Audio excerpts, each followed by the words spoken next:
दोस्तों पिछले वीडियो में मैंने टीवीएस अपाची आरटीआर 160 की खूबियां आपको बताई थी और इसकी कम से कम 6 खूबियां मैंने बताई थी, लेकिन अब इसकी कमियां बताने वाला हूं। क्योंकि 2025 में अगर आप लेने वाले हैं तो ये बात तो सच है कि इस बाइक का जो सेलिंग ग्राफ है ना हर साल डाउन होता जा रहा है और इसका सबसे बड़ा वजह है यही अपाची आरटीआर 160 जो 4V मॉडल आता है ना वो है, क्योंकि उसमें अपडेट पहले आते हैं, इसमें लेट आता है। तो कहीं ना कहीं कंपनी ने अपने पैरों पे कुल्हाड़ी मारी, इसमें कोई डाउट की बात नहीं है। खैर मैं स्टार्ट करता हूं इसकी कमियों के साथ और आपसे गुजारिश है कि इस वीडियो को लाइक और चैनल को सब्सक्राइब जरूर करिएगा। सबसे पहली चीज मैं आपको बता रहा हूं, not suitable for long distance, you may experience back pain. अब देखिए ये जो मैं पहला चीज आपको बता रहा हूं ना, ये मेरा एक्सपीरियंस है। मेरी हाइट करेक्ट 6 फीट की है।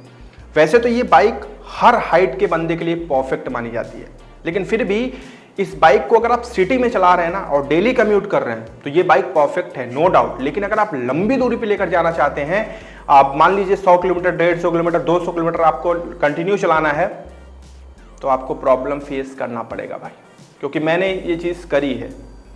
मेरे बैक में पेन हुआ, मुझे ऐसा एहसास हुआ कि ये बाइक लंबी दूरी के लिए तो भैया नहीं है। अब हो सकता है कि अगर आप इस बाइक को लगातार चलाते हैं तो आप यूज्ड टू हो जाएंगे, फिर आपको समस्या नहीं होगी। ठीक है, अगली चीज मैं आपको बता रहा हूं वो है not wide rear tyre, top model versus base model. देखिए यहां पर ना कंपनी ने एक बहुत गलत काम किया है। प्राइस कटिंग के चक्कर में जो इसका बेस मॉडल है ना उसकी कीमत है 1,20,420 रुपए, 1,20,420 रुपीज, और जो टॉप मॉडल है उसकी कीमत है 1,29,000, 1,29,000, यानी कि 9,000 का फर्क है बेस मॉडल और टॉप मॉडल में। तो कंपनी ने प्राइस कटिंग के चक्कर में क्या किया कि बेस मॉडल में पतला टायर कर दिया है और जो टॉप मॉडल है उसमें चौड़ा टायर दिया है, यानी कि परफेक्ट टायर दिया है।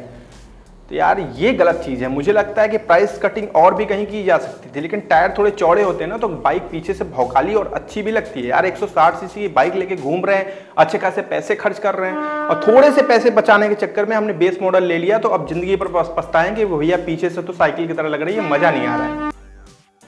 अब अगली चीज मैं आपको बता रहा हूं वो है वाइब्रेशन ऑन सर्टेन स्पीड। अब देखिए वाइब्रेशन को लेके आपके सवाल आते हैं ना कि यार ये अपाची में वाइब्रेशन अभी भी है क्या नए वाले वेरिएंट में। तो भाई क्लियरली आपको बता दूं, एक सर्टेन स्पीड पे आपको वाइब्रेशन मिलेगा, वो भी हैंडल पे और इसके पैडल पे। तो आप इस चीज का ध्यान रखें कि वाइब्रेशन गया नहीं है, वाइब्रेशन अभी भी है, पहले से थोड़ा सा कम हो गया है, बस इतना ही फर्क हुआ है।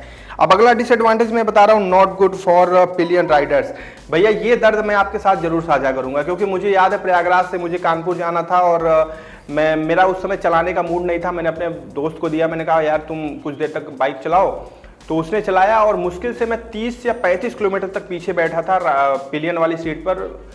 हमारा जो तशरीफ है ना, मतलब दिक्कत होने लगी, हमको जलन होने लगी, हमको अजीब लगने लगा। हमने कहा भैया दे दो, हम चलाएंगे, तुम पीछे बैठो हमारा तो ये समस्या फिर हमारे दोस्त के साथ भी हुई। तो मुझे ऐसा लगता है ना कि जो इसका पिलियन सीट है ना वो कंफर्टेबल है ही नहीं है भाई। मतलब अगर छोटी दूरी में जाना है ना, 20, 30, 40 किलोमीटर बस जाना है तो फिर आदमी एडजस्ट करके कि भाई बस पहुंचने वाले हैं, चला जाएगा। लेकिन लंबी दूरी के लिए तो भाई पीछे वाली सीट सही नहीं है, मुझे ऐसा लगता है। आप क्या सोचते हैं कमेंट में बताइएगा।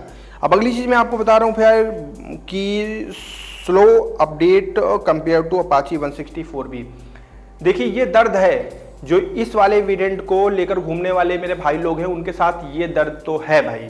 क्योंकि जो अपडेट देना होता है टीवीएस कंपनी को ना, वो सबसे पहले अपडेट आता है अपाची 160 में, और उसके कहीं 5-6 महीने बाद उनको याद आता है कि अरे अरे अरे हमारे पास एक ठो अपाची तो और है, 2V 2 वॉल्व वाली, आइकॉनिक वाली, जिसको लोग बहुत पसंद करते हैं, उसमें भी तो अपडेट देना है। तब कंपनी भूले भटके इसमें भी वो अपडेट डाल देती है, यानी कि पहले उसमें फिर इसमें। तो ये एक डिसएडवांटेज है। अब अगली चीज मैं आपको बता रहा हूं भाई, नीड 6th गियर। अब देखिए ये यूजर है कुछ लोग जो कमेंट में कॉमन ये उनके आए हैं, कंप्लेंट्स आई हैं कि भैया इसमें 6ठे गियर की जरूरत पड़ जाती है हाईवे पे। जब हाईवे पे जब 5वें गियर पे इसको तगड़ा स्पीड में लेके जाते हैं ना, तो ऐसा लगता है कि भाई एक गियर तो और मांगता है। एक गियर आ जाता है ना तो हाईवे वाला जो होता है ना 6वां गियर, हाईवे गियर, वो इसमें चाहिए भाई। क्या आपको लगता है, सही बात है ये? कमेंट में करके बताइएगा। और जो इसकी कमियां थी वो मैंने आपके साथ साझा कर दी। अब सवाल ये उठता है कि क्या इस कमी के बावजूद इस बाइक को लेना चाहिए?